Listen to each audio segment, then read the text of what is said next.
Co-op Life, the show in which we review video games and how they play together. Today, we'd like to take you down a special trip down memory lane to one of the first things that really brought us together as a couple. Mortal Kombat? I love this movie!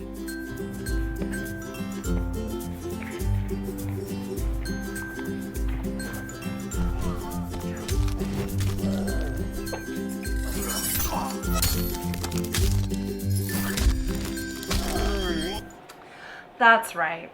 Our love was first brought on by a video game movie. The video game movie. Yes, dear. A movie based off a video game that constantly tries to top itself in new and exciting ways to exploit blood and gore. So naturally, when the last few Mortal Kombats have dropped, we've been first-day buyers. Now, I know what you're thinking. Mortal Kombat's not a single-player game. It's designed for couch play, and that's what it's for. Well, you're right, except the last two Mortal Kombats have actually done something that none of the other games have done. Someone actually sat down and wrote a story mode with a plot and actors. And this story mode is actually pretty great. Yeah. It's got decent characters, a followable story, and in a weird way, it's a tutorial for the game. And unlike previous attempts at a story within Mortal Kombat games, there's no overworld to run around. It's just a series of cutscenes with fights in between. And it forces you to play as every character in the game at some point. So it really teaches you how to play with every single character. Except the DLC characters. Which is too bad, because I really want to know how the Predator fits into this. And the interesting thing is, the more times you die, the easier the fight goes. So it goes from this, really yawning, to this. Oh God, my spleen! So it teaches you how to fight, and it makes you feel like you're constantly improving. It's a really fun game to switch off with your partner. And it's really important we learn not to set a death limit. Yes. Because there are certain fights and certain characters that I am just with. But the fact that the game kind of helps you along the more you die makes me feel like, oh, okay, I totally have Scorpion. And then the next time I play with him, I'm like, what am I doing? But I really, really like how you aren't sticking with just one character. You actually get kind of a sampler of each character and their different styles, which is really cool. Like every character in the game has 3 different versions of the same character with slightly different special moves. So you might find yourself with a Scorpion who can't even do his spear, which is stupid. Yeah, that's totally stupid. And of course, what I love about the Mortal Kombat games is that they really keep to some of the classic moves. Yeah. So if you've been playing Mortal Kombat since the beginning, which this one has not. I sound like Deborah.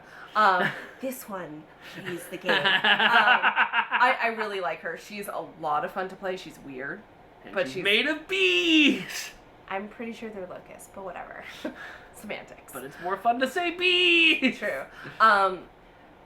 You have certain characters that you are like, oh, I'm totally gonna like kick ass with, and then you're forced to play like the super slow sun god, and you're like, I can't move. But it really teaches you a deeper understanding and love of the game. And the new characters are really cool. The classic characters are themselves. Yeah. And like, the way that they've advanced the storyline of the classic characters, I really do like.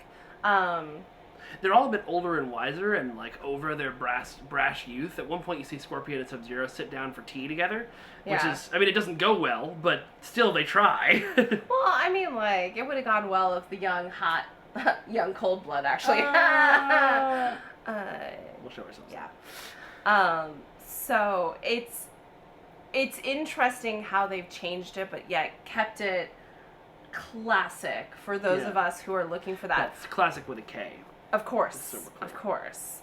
And the one thing I do really, really miss, and I loved from Mortal Kombat Conquest, the one before Annihilation. Yeah, I think that was Conquest. The one that had the multi-level stages. I wish they had kept that. They had it in Injustice, so I don't know why they didn't bring it into Mortal Kombat X. Yeah, maybe it was just they felt like it was too much. But you can still interact with the environment, which is super cool. But I really loved Liu Kang kicking people off balconies. Yeah, and then like great. Pounding them down into the ground. That was really cool. The X-rays. Oh god, cool. Like really, really cool. Raiden's is just ridiculously over the top. Well, he's a god. Yeah. Except the Sun Gods is like lame. Well, I don't know that he's actually a god. He's just the Emperor of Outworld. Oh, yeah, that makes sense. That makes sense. If you can follow the story in this game, by the way, more props to you. Yeah, seriously. It's weird. Because it goes backwards and forwards in time, and so you get to see It relies very heavily on understanding a lot about Mortal Kombat. Yeah. Which, thankfully, I do. Yeah. Thank you so much for watching this episode of Co-op Life. If you like what you saw, be sure to hit that subscribe button and let us know what video games you'd like us to review down in the comments below. Also, check us out on aceofgeeks.net. We have interviews, podcasts, articles, anything you would want from a geek entertainment website. Thanks for watching, and see you soon.